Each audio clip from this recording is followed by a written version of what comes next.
बजे हम लोगों को पुणे स्थित एक व्यवसायी शिंदे जी के अपने परिवार वालों से संपर्क न करने की सूचना प्राप्त हुई।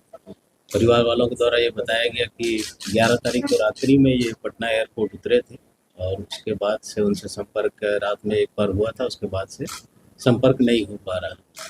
इस सूचना के पर हम लोगों ने तत्काल हवाई अड्डा में एक सनहा दर्ज करते हुए अग्रसर कार्रवाई की, जिसमें सेंट्रल एसपी के नेतृत्व में एक टीम का गठन किया गया, जिसमें एसडीपीओ सचिवालय 1, एयरपोर्ट थाना के थानाध्यक्ष और टेक्निकल टीम को लगाया गया और पुणे की पुलिस महाराष्ट्र पुलिस के साथ समन्वय स्थापित करते हुए इस मिसिंग केस की जांच को आगे बढ़ाया गया। लेकिन एक समय के बाद फिर हमें लगा कि ये किडनैपिंग का ही केस उचित प्रतीत हो रहा है, इसमें अनुसंधान करना, तो तत्काल उसमें प्राथमिकी दर्ज करके हवाई अड्डा में अग्रतर अनुसंधान प्रारंभ किया गया।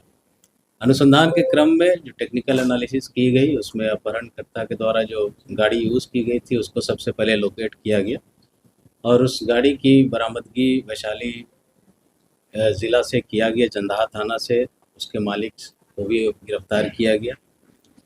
आगे अग्रतर अनुसंधान में पूछताछ और टेक्निकल इन्वेस्टिगेशन के बदौलत और भी बिहार ज़िले के 3 ज़िलों में छापेमारी की गई टीम के द्वारा और इस छापेमारी के क्रम में कुल अब तक 11 लोगों को गिरफ्तार किया गया है। जो शेष बचे अपराधी हैं उनकी गिरफ्तारी के लिए छापेमारी की जा रही है। जो व्यक्ति गिरफ्तार किए गए हैं उनसे पूछताछ की गई तो उन लोगों ने अपना अपना अपराध स्वीकार किया है इसमें, और अनुसंधान करते समय कन्फेशन में पूछताछ में इस घटना के अतिरिक्त और भी 6 घटनाएं हम लोग के प्रकाश में आई हैं जो इससे पूर्व में घटित हुई हैं। इन लोगों का जो मॉडस ऑपरेंडाई है वो बिजनेसमैन को फ़ोन पे मेल के द्वारा पहले ये प्रलोभन देते हैं, बिजनेस करने के लिए यहाँ पर बुलाते हैं, बेसिकली स्क्रैप डीलिंग और उस तरह की मेटल से रिलेटेड बिजनेस को लेकर।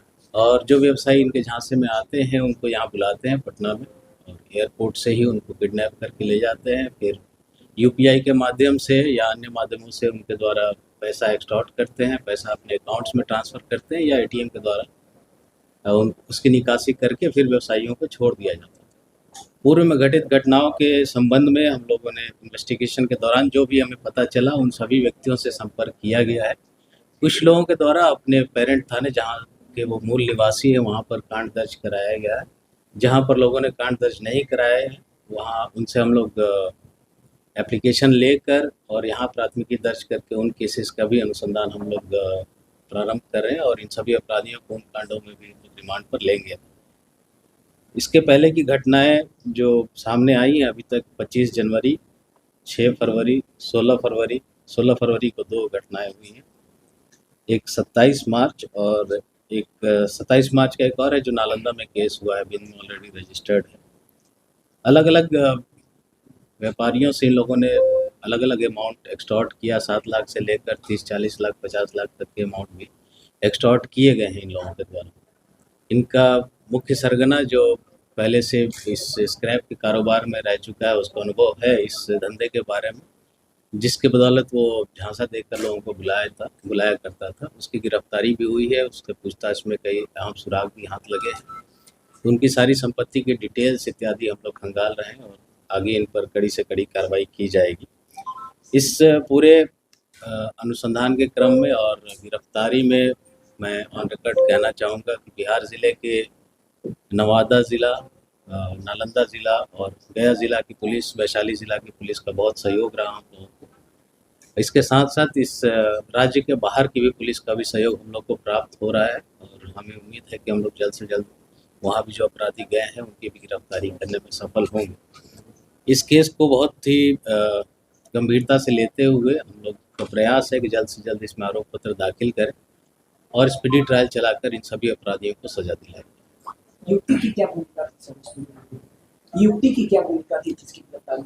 कुछ लोग हैं जो इस पूरे घटनाक्रम में मेन भूमिका में हैं, बुलाने से लेकर पैसा एक्सटॉर्ट करने में, और कुछ ऐसे लोग हैं जो अपराधी को प्रश्रय देने में हैं या उनको हेल्प करने में, अलग तरह से हेल्प करने में। तो कहीं ना कहीं कुछ ना कुछ भूमिका सभी की है, जिसके कारण जितने लोग गिरफ्तार हुए हैं सभी को हम लोग आगे अग्रसारित कर रहे हैं जेल में। कितना रुपए का लेन देन बहुत अच्छा? अभी ट्रांजैक्शन बहुत ज़्यादा नहीं, इसमें 40-50 हज़ार के अराउंड 90,000 के अराउंड का ट्रांजैक्शन ये लोग कर पाए थे। और इसी में जो पूछताछ में बताया कि और पैसा एक्सटॉर्ट करना चाह रहे थे सब, कुछ पासवर्ड वगैरह की डिमांड कर रहे थे लोग, जिसके कारण थोड़ी सख्ती से किया और उन लोगों ने अंततः हत्या कर दी। इसमें एक्सटॉर्शन के लिए ही उनकी हत्या कर दी और जहानाबाद में घोसी में वहाँ पे जाकर बॉडी को डंप किया। टोटल कितना रुपए का डिमांड किया गया? डिमांड ये लोग ऐसा नहीं करते, जैसा मैंने बताया कि पहले ये लोग किसी को बुलाए और फिर उसको किडनैप करके ले जाते हैं। उनके मोबाइल से जितना यूपीआई से ट्रांजैक्शन हो सकता है वो करते हैं। अगर आपका मोबाइल और आप साथ में हैं तो आजकल सब चीज़ ऑनलाइन बैंकिंग है, सब चीज़ उपलब्ध है। तो आप अगर डर से सबको अपना पिन बता दें, सारा कुछ दे दें डिटेल, तो आपके अकाउंट में जितना पैसा हो सब निकाला जा सकता है। सर जिस व्यवसायियों को कहा कि है कौन अभियुक्त नालंदा के ही हैं मोस्टली, कुछ लोग वैशाली जिला के भी रहने वाले हैं। सर ये ट्रैक कैसे करते थे वैसे सोशल मीडिया से? नहीं, जीमेल से भेजते थे लोग।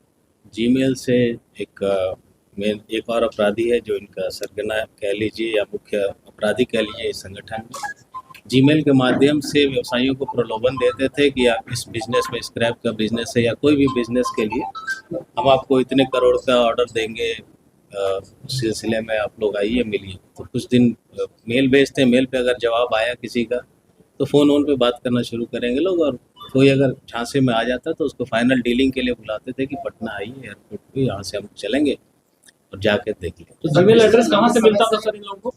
जीमेल आईडी खोल रखा है इन लोगों ने। अभियुक्त का अपना एक जीमेल आईडी है जो कोल इंडिया करके, उसमें एक नाम जोड़ दिया है उसने झांसा देने के लिए, ताकि लोगों को लगे कोल इंडिया का कोई एम्प्लॉई है, कोई बहुत बड़ा अफसर है जो डील कर रहा है। तो उसको ऑथेंटिक दिखने के लिए उसने अपना एक अलग नाम खोल के रखा हुआ है। सर वो जिसमें स्क्रैप कोल इंडिया कारोबारी यूज़ कौन है जो जो जो रिटायर हुआ है, जो बार-बार जिसका नाम लेके हिस्सा देता है, वो कौन?